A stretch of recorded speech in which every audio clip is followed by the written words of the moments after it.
제가 신문에서 이런 기사를 봤는데 얼마 전에 닮은 사람을 보긴 했어요. 뭐지? 하고 생각해 보니까 얼마 전에 제가 집사부일체에서 바둑편을 봤었네요.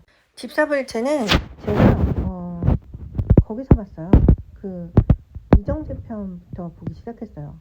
이정재 편을 보기 시작한 이유는 오징어 게임 스토리가 너무 짜증났기 때문이죠. 주변에서 제2의 오징어 게임을 찍는다 만다 뭐 그런 소리가 잠깐 들린 적이 있었는데 너무 짜증나서 이정재 나오는 거 없나? 그리고 검색하다가 집사부일체를 보게 됐어요. 근데 보다 보니까 재밌더라고요. 재밌기도 하고 보는 게 더 좋을 것 같아서 그 다음에 베르나르 베르베르 편을 봤습니다.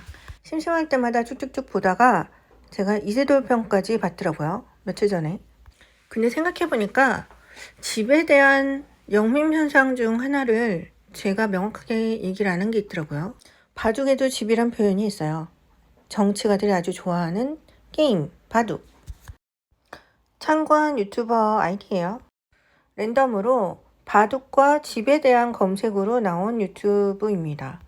지금 이 장면은 이세돌의 장면이래요. 예. 바둑에는 집이라는 개념이 있어요. 포위당한 검은 돌을 잡아먹는 거. 포로를 가져가는 거죠. 바둑은 어르신들이 굉장히 좋아하는 게임이죠. 도대체 사람을 가두어서 감옥으로 보내는 시스템은 어디서 나왔을까에 대해서 많이 생각을 해봤어요. 그런데 바둑에 그런 시스템이 있더라고요. 보세요. 집이라고 하죠. 포로를 잡았어요.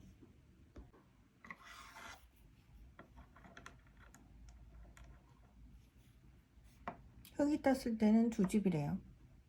그리고 이것을 사석이라고 한다고 하네요. 저는 바둑 둘 줄은 몰라요. 배운 적도 없고요. 지금 바둑을 공부하는 유튜브를 통해서 사이트를 통해서 집에 대한 개념을 설명하고 있는 거예요. 바둑에서 집의 개념이 어떻게 쓰이나를 검색하다가 바둑에서는 집에 포위당한 곳에서 탈출하는 유튜브를 발견했어요. 만들어진 자신의 공간이 집으로 해서 이곳에 잡힌 상대방의 돌을 가져가는 게 포로를 가져간다 라고 표현을 하던데, 자 그러면 여기서 이제 집을 많이 만들어야 제가 알기로 이기는 걸로 알고 있습니다. 저는 바둑을 몰라요. 배운 적이 없습니다. 단지 바둑에서의 집이란 단어가 쓰이는 경우를 설명하는 거예요. 자 여기 이 유튜브에 나오는 설명, 바둑을 공부하는 설명에 의하면 여기다 이제 놓으면 얘가 이렇게 놓고 그 다음에 지금 집을 만들기 위한 게임이죠.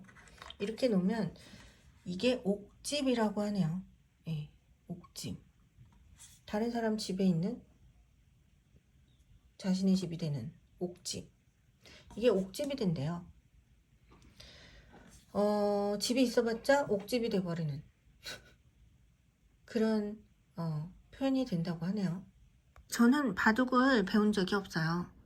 제가 어릴 때 저희 가족들이 바둑을 두는 것을 옆에서 본 적은 있지만 바둑을 배운 적은 없습니다.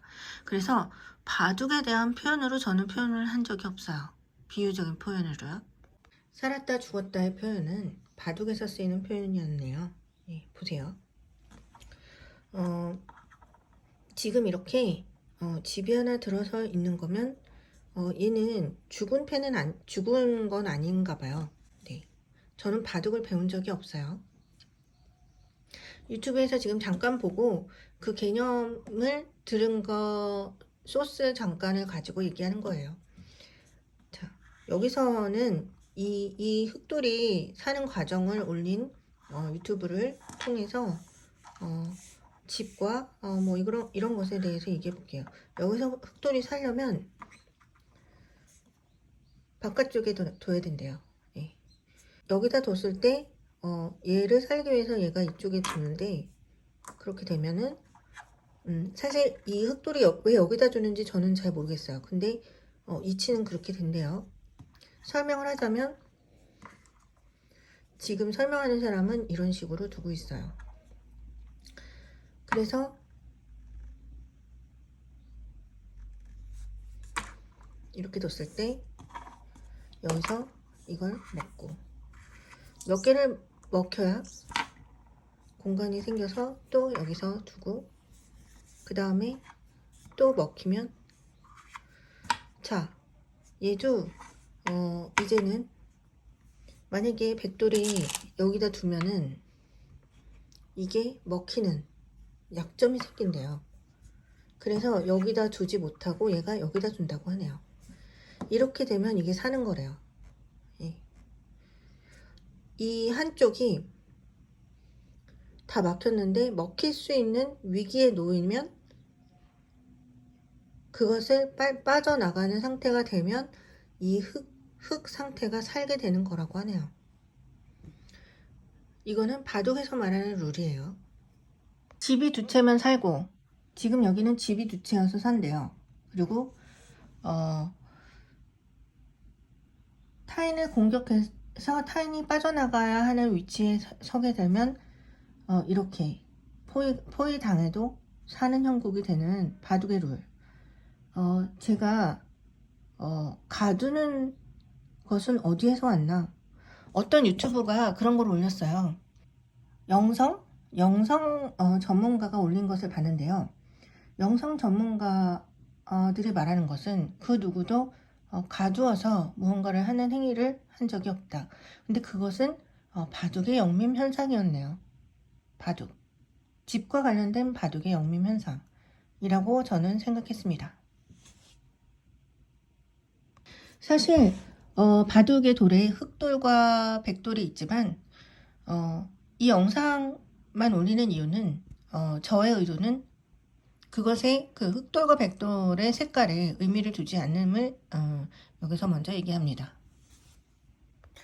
이 영상은 제가 예전에 집에 대한 오류, 집이란 개념에 대한 언어의 표현 확장, 의미의 확장, 의미의 오류, 그리고 집의 개념에 대한 영림 현상에 대해서 사람들이 저와의 관계에 있어서 많은 오류가 생기는 것에 의해서 정의를 내린, 바둑에도 집이라는 개념이 있었다. 그리고 옥집이라는 개념이 있고, 그리고 포로, 집에 가두어진 다른 객체를 포로라고 말하더라.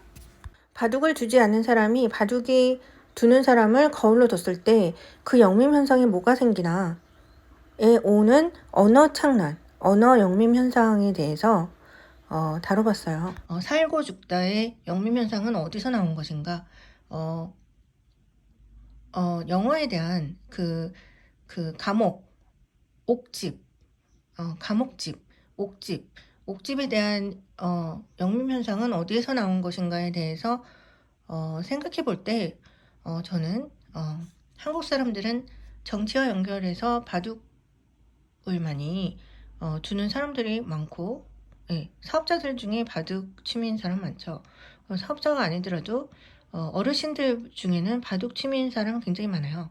예, 바둑이 문제가 있다고 하면은 모든 게임이 다 문제가 있겠죠.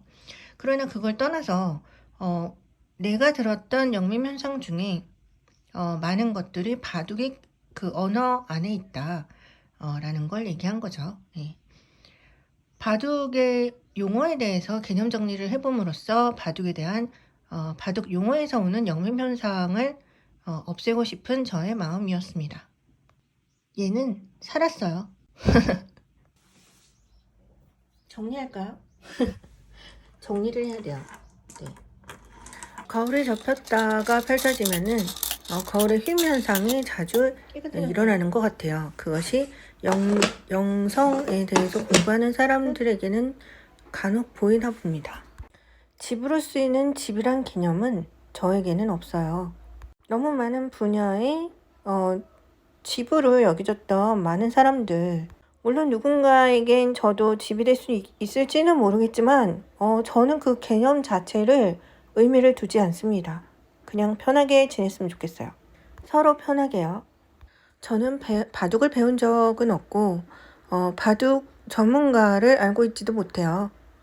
그런데 바둑에 쓰이는 집에 대한 개념은 많은 유명인 분들이 바둑을 하실 거예요. 바둑의 전문가가 아니더라도 바둑에 대한 영림 현상은 굉장히 많이 분포 있을 거라고 생각합니다. 그래서 바둑에 대한 영민 현상 오류를 막기 위해서 바둑의 개념을 정리해 봤습니다. 예, 휘임 현상이 일어날 때마다 일어나는 바둑에 대한 영민 현상은 바둑을 바둑 초벌을 뭐 게임이나 뭐 그런 걸로라도 한번 배워보는 거 어떠세요? 바둑을 둘 줄 모르지만 이 영상을 찍기 위해 좋은 바둑판을 구매했습니다. 제가 찍은 이 영상을 보면 적어도 세상에 뿌려지는 인간 감옥은 없겠죠. 예.